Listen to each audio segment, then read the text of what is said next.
Bismillahirrahmanirrahim. Alhamdulillahi Rabbil alamin.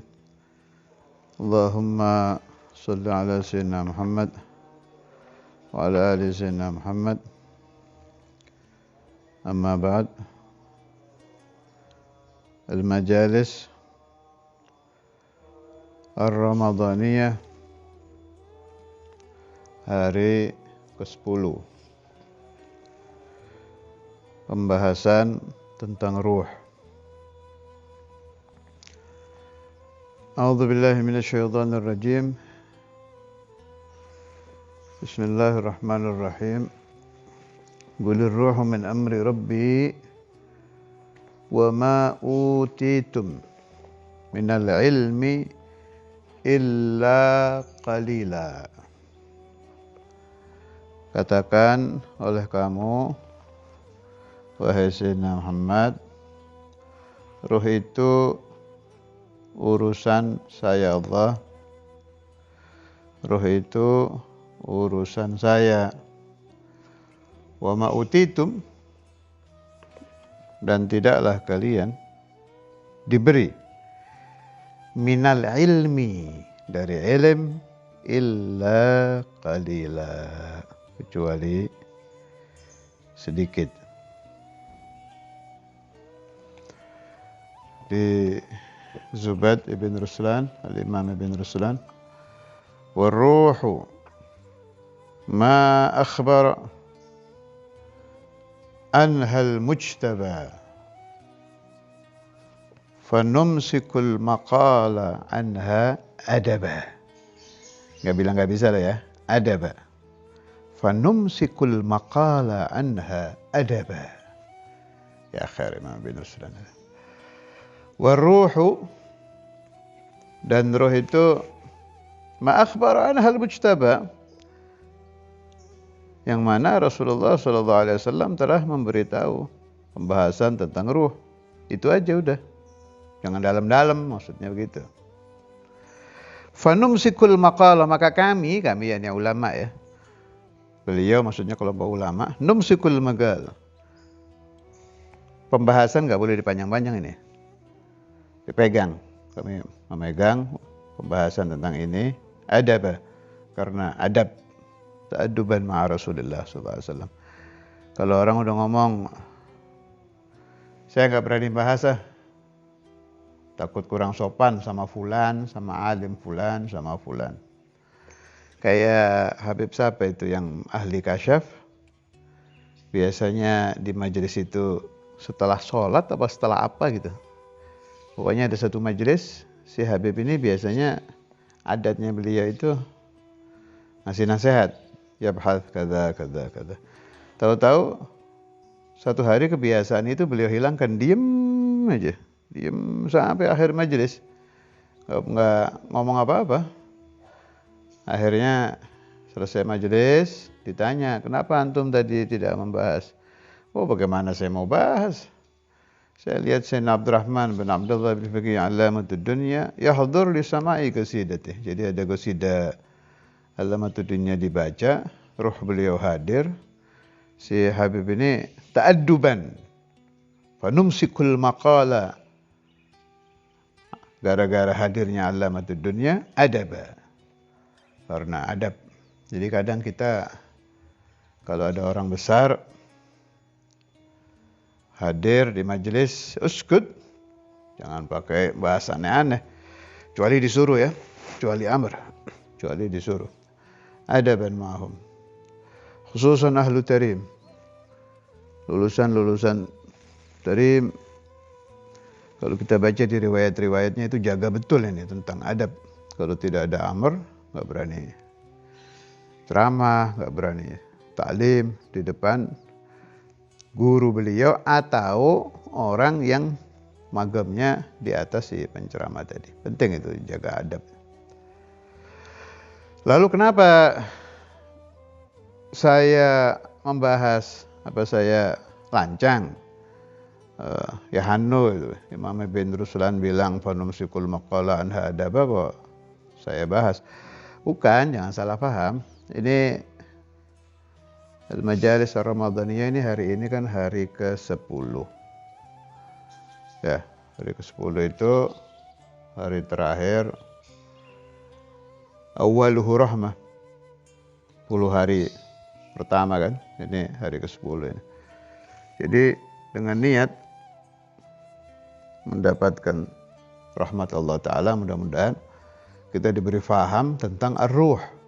Seukuran, garis bawahi kata-kata saya ini, seukuran yang diinginkan Rasulullah Sallallahu Alaihi Wasallam, seukuran yang Allah Ta'ala memberi rezeki kita paham, juga seukuran batas yang dibatas oleh para ulama itu.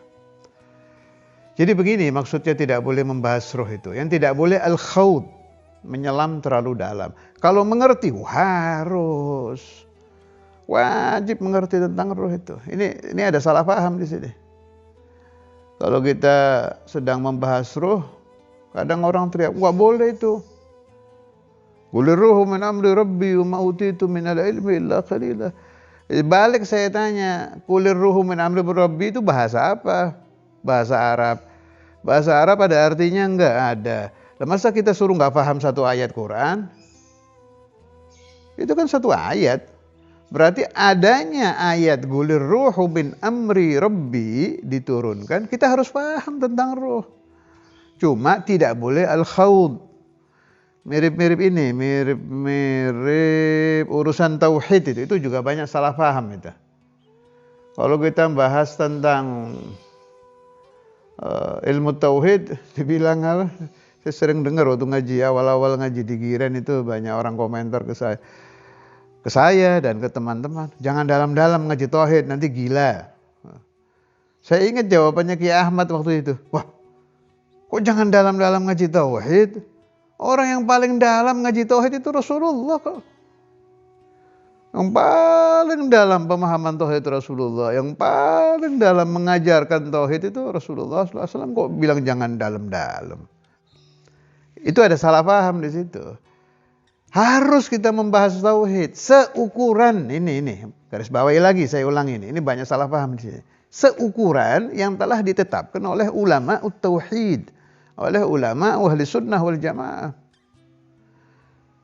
Itu kalau Anda buka kitab Ihya Ulumuddin, ada khusus pemahaman tauhid kitab Ghawaidil Aqaid. Makna muhim.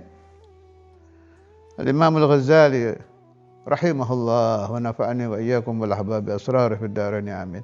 Imam ahli al-ulum fil mantuq wal mafhum, qutbul ulum, bahas tauhid, Ghawaidil Aqaid. Al-Habib Abu Bakar bin Muhammad As-Saggaf Al-Qutb Gharzi, syekh masyayikhina itu diusulkan itu oleh Habib, salah satu murid beliau, Al-Habib Abdullah bin Hasan kalau nggak salah, itu yang kemarin saya nukil pembahasannya di Ta'lim Indramayu itu. Habib Abdullah bin Hasan bil Fiqih, ketika pemahaman aqaid di kalangan Alawiyin dan masyarakat kurang ada beberapa masalah yang perlu dibetulkan, diusulkan supaya menyebarkan kitab aqaid. Apa jawab Habib Abu Bakar? Saya tidak menyebarkan apapun illa bil isyarah. Jadi kan mau diusulkan biar dicetak gitu. Enggak, kata Habib Bakar, nanti tunggu isyarah dulu. Udah diam Habib Abdullah bin Fiqih ini. Lama, kalau saya nggak salah sampai bulanan itu, sampai sekian bulan baru hasal isyarah minallah, disuruh menyebarkan, baru cetak disebarkan. Artinya apa? Al-Habib al-Imam al-Qutb Abu Bakar bin Muhammad As-Saggaf yahtam bihadzal amr, dengan pemahaman tauhid, pemahaman aqaid. Kemudian tentang aqaid lagi,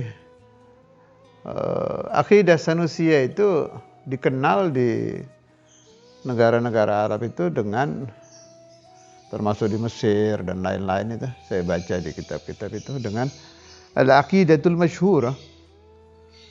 Al-aqidah al-masyhurah, akidah yang terkenal. Makna apa ini? Makna rata-rata umat Islam di sana pakai. Di Indonesia terkenal aqaid 50, aqaid 50 itu dari Sanusiyah. Saya sendiri kadang heran ya, kenapa muncul kesalahpahaman ini?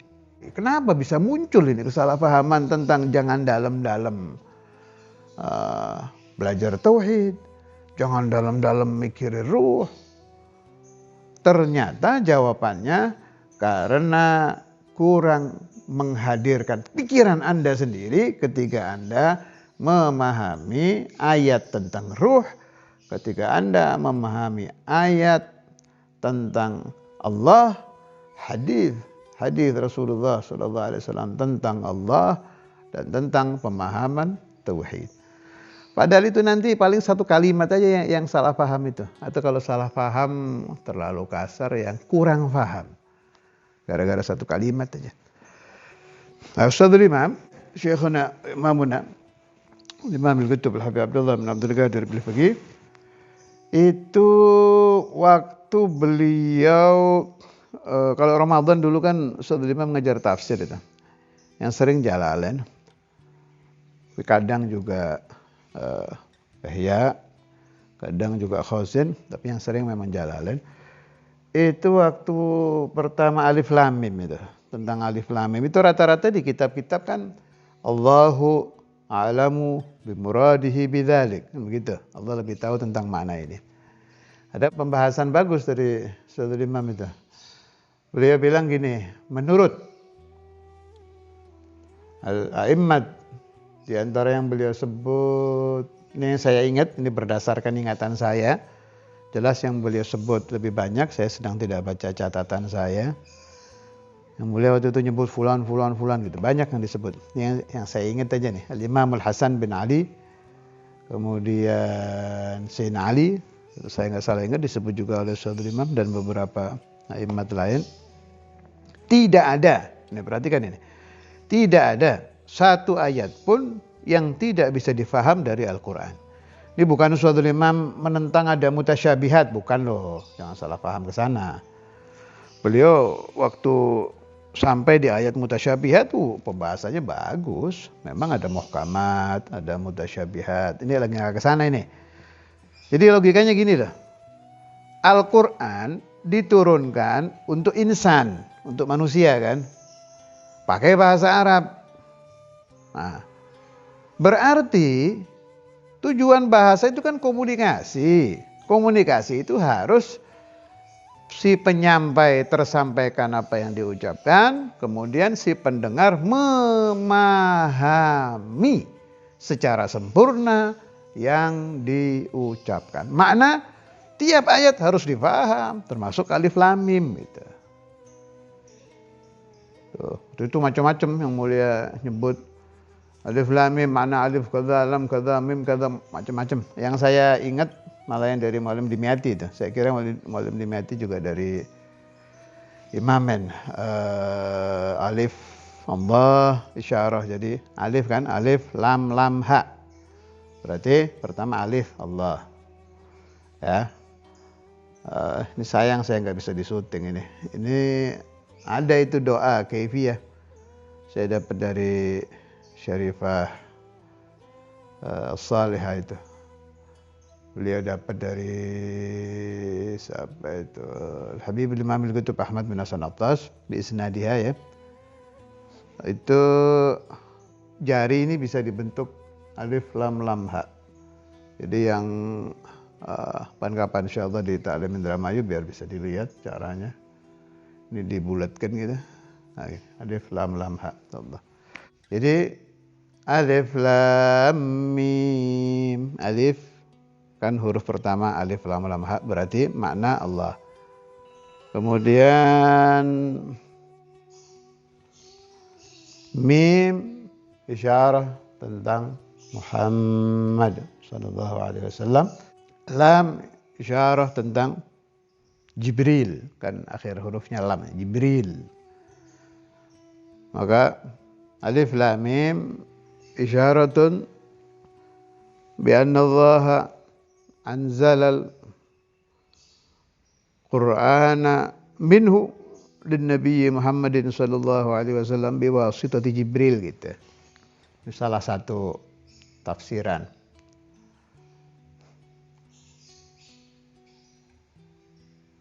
Alif Allah, lam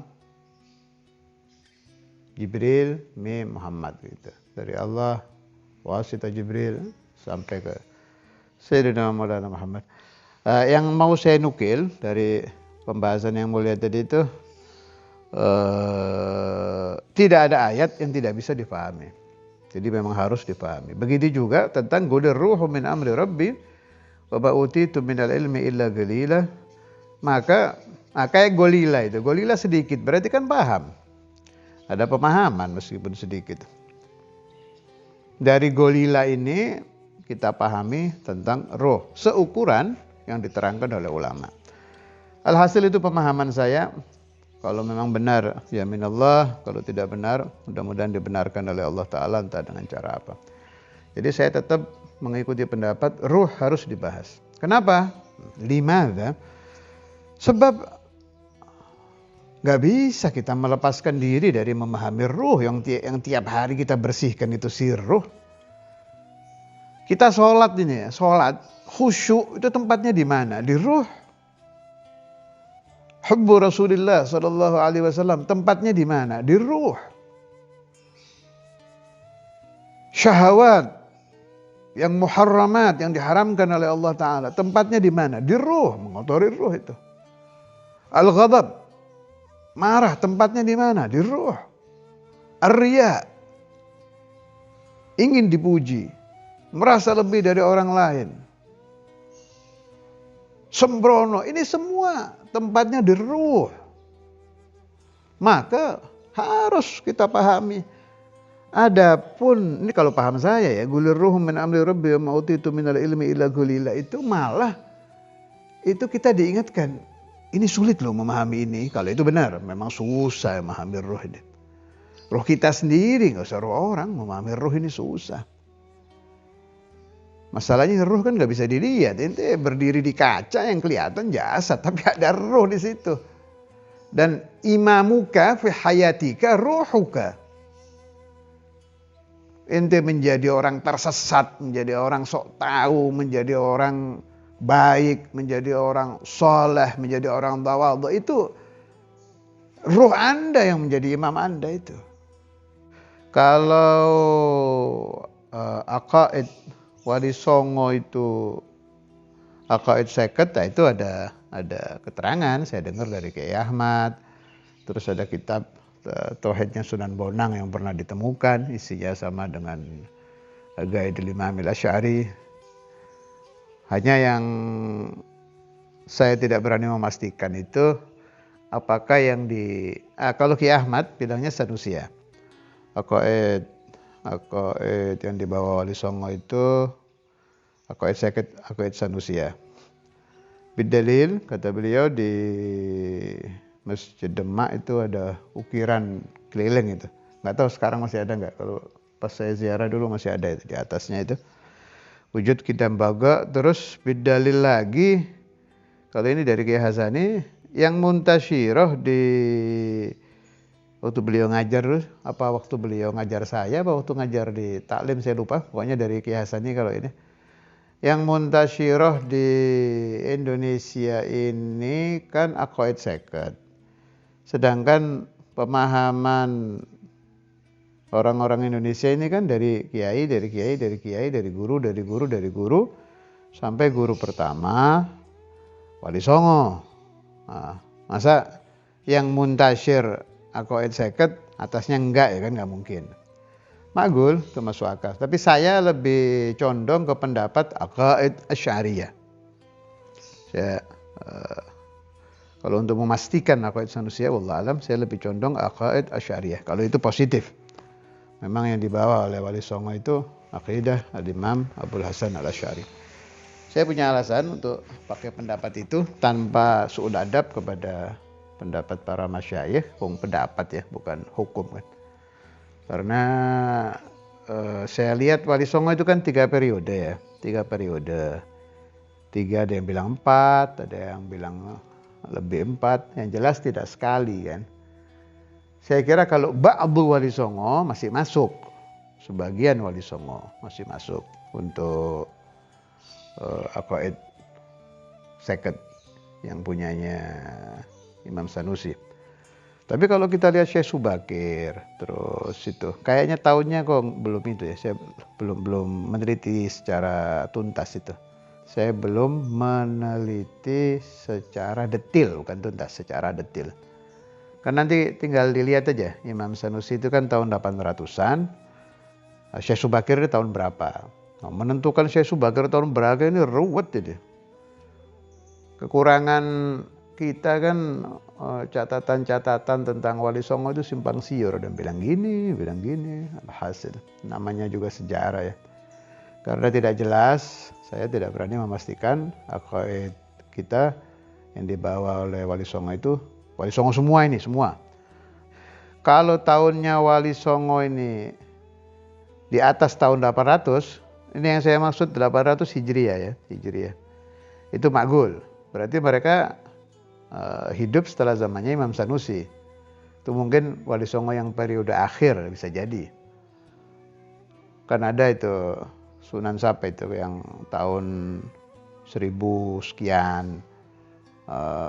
Mungkin nanti saya pastikan lagi itu kayak Sunan Kudus, Sunan Muria mungkin.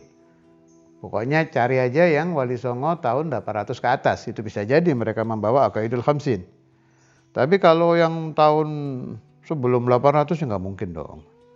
Pasti mereka membawa Aqaid Asy'ariyah, Aqaid Maturidiyah. Jadi begitu. Kembali ke masalah ruh. Insyaallah besok saya juga masih tentang ruh. Bab ini penting dan agak panjang. Qul ruhu min amri rabbi wa ma utitum minal ilmi illa qalila. Jadi untuk lebih kita faham bahwa ruh itu memang harus dibahas dan harus dipahami betul itu. Anda masuk thariqah ya. Thariqah apa saja. Itu yang diutak-atik dibersihkan apa? Ruh. Saya ingin mimpi Rasulullah SAW. Apa yang mimpi? Dikira mata ente. Ruh. Saya ingin merasakan ladzah fi qiraatil Quran. Saya baca Quran kok gak betah ya duduknya ini. Supaya betah, yang betah siapa? Ruh. Saya kalau baca sholawat kayak duduk di atas api. Gak pernah tenang. Yang gak tenang apa? Ruh. Berarti penting tidak? Sangat penting. Husnul khatimah. Yang husnul khatimah apa? Ar-ruh. Yang melihat na'udzubillah iblis, syaitan ketika kita akan mati mengusahakan kita supaya meninggalnya tidak ala la ilaha illallah. Yang melihat setan apa? Ruh. Ya Allah, kalau muncul ajaran agama bahwa tidak boleh memahami ruh, gawat ini. Qurannya juga nyebut gulir ruhu. Itu kalimat disebut berarti pikir sampai paham. Pahami betul apa itu ruh. Naam, seukuran yang dibahas oleh ulama, oleh aulia dari hadis-hadis Nabi Muhammad SAW dan dari pembahasan-pembahasan yang mengkhususkan tentang pemahaman ar-ruh. Ini yang kemarin saya bilang nukilannya ini 110 kitab Syarhu Wirdis Sahar Sayyidi Mustafa Al-Bakri. Sayyidi Mustafa Al-Bakri ini yang di tawassul yang dibaca itu, yang rutin dibaca di zaman Syekhuna Abu Yahya itu. Kita juga dibaca sekarang di Dramayu. Mustafa Al-Bakri dzil iqani, itu maksudnya Sayyidi Mustafa Al-Bakri. Wa Mustafa Al-Bakri dzil iqani. Sayyidi Mustafa Al-Bakri ini pembahasannya ajib-ajib ini. Ajib bermakna yang sering beliau terangkan, yang beliau alami sendiri. Itu saya tertariknya di situ. Jadi beliau kan mursyid itu. Mursyid, thariqah, khalwatiyah kalau nggak salah. Jadi yang beliau alami apa itu yang beliau cerita. Mimpi-mimpi beliau juga diceritakan. Mirip-mirip gayanya ini, Imam Sya'rani. Yang beliau alami sendiri, sebagian beliau ceritakan. Ya pasti ada yang dirahasiakan. Jadi ini wa akhrajal hakim fil mustadrak an Abdullah bin Umar qala arwahul mu'minina tajtami'u bi Ariha wa hiya baldatun bisyam wa arwahu ahli syirki tajtami'u bi San'a. Ini beda pendapat yang mengatakan kumpulnya di mana? Sumur Zamzam dan di Tarim. Jadi memang ada pendapat. Kalau Habaibuna kan pendapatnya arwahul habaib al-alawiyyin itu di Tarim, wa arwahul mu'minin bi Bi'r Zamzam, wa arwahul kuffar di Barhud. Ini ada pendapat dari Sayyidina Abdullah bin Umar yang meriwayatkan Imam Hakim dari kitab Mustadrak. Arwahnya orang mukmin itu kumpul di Ariha, satu kota di Syam. Wa arwahu ahli syirik tajtami'u bi San'a. Kalau untuk orang-orang kafir musyrik di San'a. قال الحافظ المحقق هذا مجموع ما وقفنا عليه من الأحاديث والآثار في مقر الأرواح وقد اختلفت أقوال العلماء بسبب اختلاف هذه الآثار. Jadi begini, memang hadis-hadis dan ucapan-ucapan sahabat dan tabi'in itu ada perselisihan tentang maqarru al-arwah, tempatnya ruh. Sebagaimana sudah saya sampaikan kemarin, sebab beda pendapat ulama karena beda rujukan. Ada yang merujuk ke kalamnya Sayyidina Abdullah bin Umar, ada yang merujuk ke dalil lain, ya, biasalah. Kalau nggak khilaf, ibarat masakan jadi nggak rame rasanya. Bagus ada khilaf, jadi kita cari kan. Tinggal nanti dikumpulkan dari khilaf, jalan keluarnya bagaimana, kesimpulan pendapatnya bagaimana. Kesimpulan pendapatnya, wahul mu'minin fil barzakh. Selesai. Tinggal Anda kelompok mana. Kalau saya, karena saya ikut pendapat al-Imamain, kalau untuk habaib, Tarim. Kalau untuk mu'minin, Zamzam, Bi'r Zamzam. Anda bebas, silakan saja. Macam-macam ini, asal ada rujukannya. Ala aliran kita, Ahlus Sunnah wal Jamaah. Untuk makor itu tempat menetap, tidak perlu terlalu dalam dipertentangkan. Yang harus diusahakan dan dibahas secara serius itu bagaimana caranya ruh ketika masuk ke alam barzah dalam keadaan husnul khatimah. Sebab ruh Anda tidak mati. Yang mati itu jasad. Ruh tidak mati. Sering saya sebut innar ruha, hadis Nabi, innar ruha khuliqa lil abad. Ruh itu diciptakan abadi. Keluar saja dari jasad itu. Tidak mati. Allah tidak mati. Makanya harus serius paham ruh ini. Kalau Anda mempersiapkan rumah untuk masa tua Anda, mempersiapkan rumah untuk anak-anak Anda, itu yang Anda persiapkan rumah untuk keluarga, itu kan jasad mereka kan. Untuk tempat tidur mereka, kamar mandi mereka, kamar mereka. Sedangkan jasad keluarga Anda bakal kembali ke tanah, dari tanah kembali ke tanah. Tapi ruh ini abadi ini.